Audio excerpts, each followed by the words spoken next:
తెలంగాణలో రెండో విడత పంచాయతీ ఎన్నికలకు సర్వం సిద్ధమైంది. శుక్రవారం సాయంత్రమే ప్రచార పర్వం ముగిసింది. రేపు ఉదయం నుంచి మధ్యాహ్నం 1 గంట వరకు పోలింగ్ జరుగుతుంది. 2 గంటలకు ఓట్ల లెక్కింపు ప్రారంభించి ఫలితాలను వెల్లడిస్తారు. ఆ వెంటనే ఉప సర్పంచ్ ఎన్నికను కూడా పూర్తి చేసేలా అధికారులు ఏర్పాట్లు పూర్తి చేశారు. ఇక రెండో విడతలో మొత్తం 4332 సర్పంచ్ స్థానాలకు గాను 415 చోట్ల ఏకగ్రీవమయ్యాయి. రిజర్వేషన్లు ఇతర కారణాలతో 5 గ్రామాల్లో ఒక్క నామినేషన్ కూడా రాలేదు. దాంతో 3911 సర్పంచ్ స్థానాలకు ఎన్నికలు జరుగుతున్నాయి.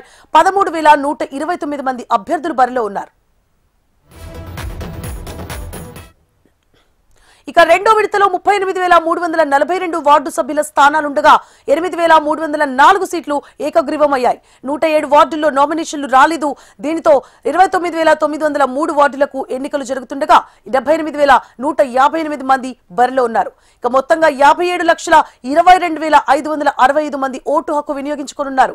పోలింగ్ కు ముందు అంటే శనివారమే సిబ్బంది ఆయా పోలింగ్ కేంద్రాలకు చేరుకునేలా అధికారులు ఏర్పాట్లు పూర్తి చేశారు.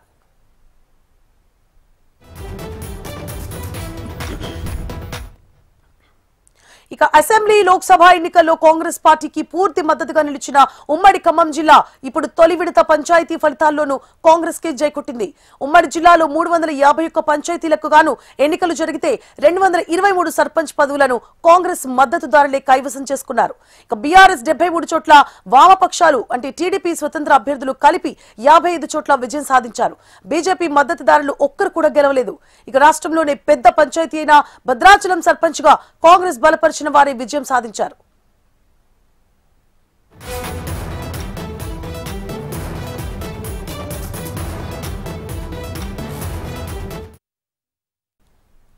మాజీ సీఎం కేసీఆర్ ప్రాతినిధ్యం వహిస్తున్న గజ్వేల్ నియోజకవర్గంలో బీఆర్ఎస్ అభ్యర్థులకు ధీటుగా కాంగ్రెస్ అభ్యర్థులు విజయం సాధించారు. గత పంచాయతీ ఎన్నికల్లో కాంగ్రెస్ అభ్యర్థులే కరువైన పరిస్థితి ఉంది. కానీ ఈ ఎన్నికల్లో కాంగ్రెస్ మద్దతుదారులు గట్టి పోటీ ఇచ్చారు. గజ్వేల్ నియోజకవర్గంలోని 119 గ్రామాల్లో 53 సర్పంచ్ స్థానాలు బీఆర్ఎస్, 44 గ్రామాల్లో కాంగ్రెస్ పార్టీ అభ్యర్థులు తమ సత్తా చాటారు. దాదాపు 7 ఏళ్ల క్రితం జరిగిన పంచాయతీ ఎన్నికల్లో 90% బీఆర్ఎస్ మద్దతుదారులే గెలుపొందగా తాజా ఎన్నికల్లో మాత్రం నువ్వా నేనా అన్నట్లుగా పోటీ జరిగింది.